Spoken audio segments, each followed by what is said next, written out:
নমস্কার বন্ধুরা, আমার হোম কুকিংয়ে আপনাদের সবাইকে স্বাগত। আমার আজকের রেসিপি বাঙালির অত্যন্ত প্রিয় মাছের ঝোল। তবে আজকের রেসিপিটা কিন্তু আমি তৈরি করছি আলু পটল দিয়ে। মাছের ঝোলের একঘেয়েমি রান্না বাদ দিয়ে এভাবে একবার মাছের ঝোলটা বানিয়ে গরম গরম ধোয়া ওঠা ভাতের সঙ্গে পরিবেশন করে দেখুন। যেমন সুস্বাদু তেমন সুগন্ধে ভরপুর। একবার এভাবে বানালে কিন্তু বারবার মনে হবে এভাবেই বানিয়ে খাই।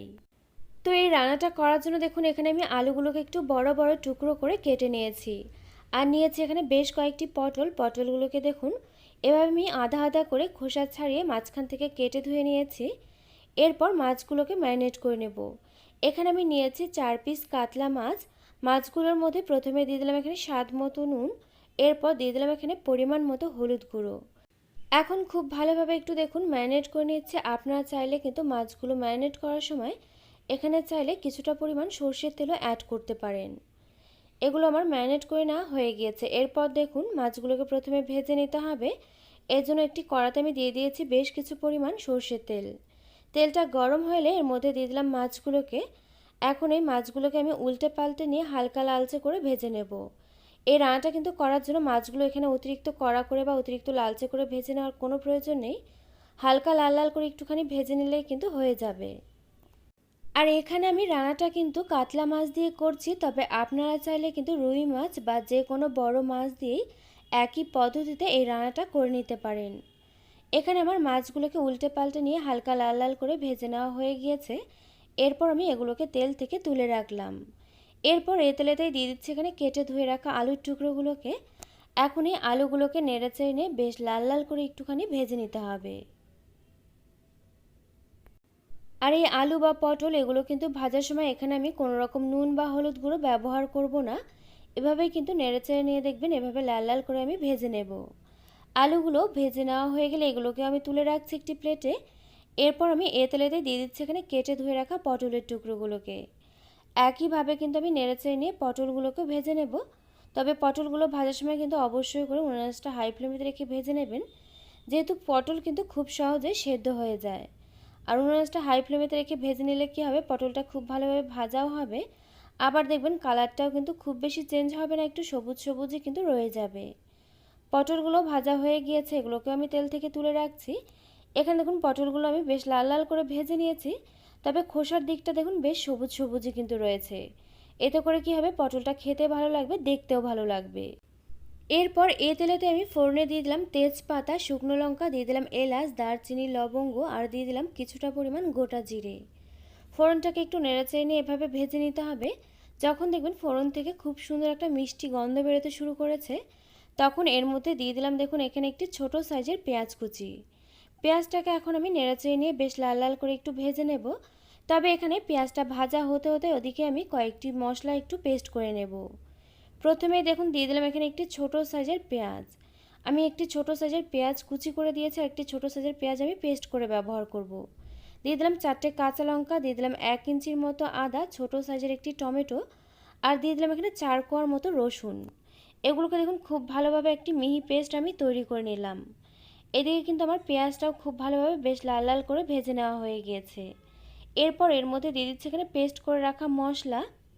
আরেকটা কথা এখানে আমি বলে দিচ্ছি, মশলাটা কিন্তু পেস্ট করার সময় এখানে আমি সামান্য পরিমাণ জল দিয়ে পেস্ট করে নিয়েছিলাম। এরপর দেখুন মিক্সিং জারটা ধুয়ে কিন্তু এখানে আমি আবারও কিছুটা পরিমাণ জল অ্যাড করে দিলাম। এরপর সমস্ত কিছুকে খুব ভালোভাবে একটু নেড়েচেড়ে মিশিয়ে নেওয়ার পর এর মধ্যে দিয়ে দিচ্ছি এখানে আমি স্বাদ মতো নুন। এরপর দিয়ে দিতে হবে এখানে 1/2 চা চামচ পরিমাণ হলুদ গুঁড়ো। একই সঙ্গে দিয়ে দিচ্ছি এখানে আমি 1/2 চা চামচ পরিমাণ লঙ্কা গুঁড়ো। দিয়ে দিচ্ছি এখানে 1/2 চা চামচ পরিমাণ জিরে গুঁড়ো। দিয়ে দিচ্ছি 1/2 চা চামচেরও কম পরিমাণ করে একটুখানি ধনে গুঁড়ো। ধনে গুঁড়োটা না দেওয়ার সময় কোনোভাবে ভিডিওটা এর সময় স্কিপ হয়ে গিয়েছিল, যার জন্য কিন্তু পুরোটা দেখাতে পারিনি। তো এরপর দেখুন নেড়েচেড়ে নিয়ে বেশ কিছু সময় ধরে কিন্তু মশলাটাকে খুব ভালোভাবে কষিয়ে নিয়েছি। যখন দেখবেন মশলাটা কষানো হয়ে যাবে আর মশলা থেকে এরমভাবে তেল ছাড়তে শুরু করবে, তখন কিন্তু এর মধ্যে দিয়ে দিতে হবে এখানে ভেজে রাখা আলুগুলোকে। আলুগুলোকে দিয়ে এভাবে নেড়েচেড়ে নিয়ে 2 থেকে 3 মিনিট সময় ধরে আবার একটু সমস্ত কিছুকে খুব ভালোভাবে কষিয়ে নিলাম। এরপর কিন্তু এর মধ্যে অ্যাড করে দিতে হবে এখানে পটলগুলোকে। আলুর তুলনায় যেহেতু পটলটা খুব নরম হয়, যার জন্য কিন্তু আলুটাকে একটু কষিয়ে নেওয়ার পর পটলগুলো পরে দিতে হবে, নয়তো কিন্তু পটলগুলো রান্না করতে করতে ভেঙে যেতে পারে। পটলটা দেওয়ার পরে কিন্তু আবারও আমি 2 মিনিট সময় ধরে একটু নেড়েচেড়ে নিয়ে কষিয়ে নিয়েছি। এরপর কিন্তু এর মধ্যে দিয়ে দিতে হবে এখানে পরিমাণ মতো জল। তবে এই রান্নাটাতে কিন্তু আমি গরম জল ব্যবহার করেছি। জল দিয়ে একটু খুব ভালোভাবে নেড়েচেড়ে নিয়ে উনুন আঁচটা হাই ফ্লেমেতে রেখে এভাবে আমি রান্নাটা হতে দেব 6 থেকে 7 মিনিট সময় ধরে। আর এই সময় আমি আপনাদেরকে আরেকটি কথা বলে দিচ্ছি, এই রান্নাটাতে কিন্তু রসুন ব্যবহার করতে হবে অবশ্যই করে, তবে কম পরিমাণ করে। এখানে কিন্তু আমি 4 পিস মাছের জন্য মাত্র 4 কোয়া রসুনই ব্যবহার করেছি। এতে করে কী হবে, রান্নাটার কিন্তু টেস্টটা ব্যালেন্স হবে, রান্নাটা খেতে ভালো লাগবে। 6-7 মিনিট সময় ধরে কিন্তু আমি ঝোলটাকে ফুটিয়ে নেওয়ার পর দেখুন এখানে দিয়ে দিলাম ভেজে রাখা মাছগুলোকে, একই সঙ্গে দিয়ে দিলাম এখানে হাফ চা চামচের একটু কম পরিমাণ করে গরম মশলা গুঁড়ো। এরপর দেখুন সমস্ত কিছুকে খুব ভালোভাবে এভাবে একটু নেড়েচেড়ে মিশিয়ে নেওয়ার পর শেষে আমি এর উপর দিয়ে ছড়িয়ে দিচ্ছি এখানে কিছুটা পরিমাণ ধনেপাতা কুচি। আর বিশ্বাস করুন, এই রান্নাটা যদি সেম প্রসেসে এভাবে আপনারা বাড়িতে একবার রান্না করেন, তবে কিন্তু যতদিন পর্যন্ত বাজারে অ্যাভেলেবেল পটল পাওয়া যাচ্ছে বারবার মনে হবে এভাবেই পটল আলু দিয়ে মাছের ঝোলটা বানিয়ে খাই। আর এখানে দেখুন ধনেপাতা কুচিটা কিন্তু দেওয়ার পর আমি আবার একটু সমস্ত কিছুকে হালকাভাবে নেড়েচেড়ে মিশিয়ে নিলাম। এখন আমি উনুনটা মিডিয়াম টু লো ফ্লেমে রেখে এভাবে ঢাকা চাপা দিয়ে রান্নাটা আবারও করে নিলাম প্রায় 4 থেকে 5 মিনিট সময় ধরে। ফিরে এলাম 4 থেকে 5 মিনিট পর। এখন আমি গ্যাসটাকে অফ করে দিয়ে দেখুন ঢাকনাটাকে তুলে নিলাম। আর বিশ্বাস করুন, ঢাকনাটাকে না তুলে নেওয়ার সঙ্গে সঙ্গে পুরো বাড়িটাই সুগন্ধে কিন্তু পুরো মমো করছিল। এই রেসিপিটি যদি আপনারা এই পদ্ধতিতে বাড়িতে একবার ট্রাই করেন, আশা করছি আপনারা এটা খুব ভালোভাবে বুঝতে পারবেন। আর এই রেসিপিটি যদি ভালো লেগে থাকে অবশ্যই করে কিন্তু বাড়িতে একবার এভাবে ট্রাই করে ফেলুন।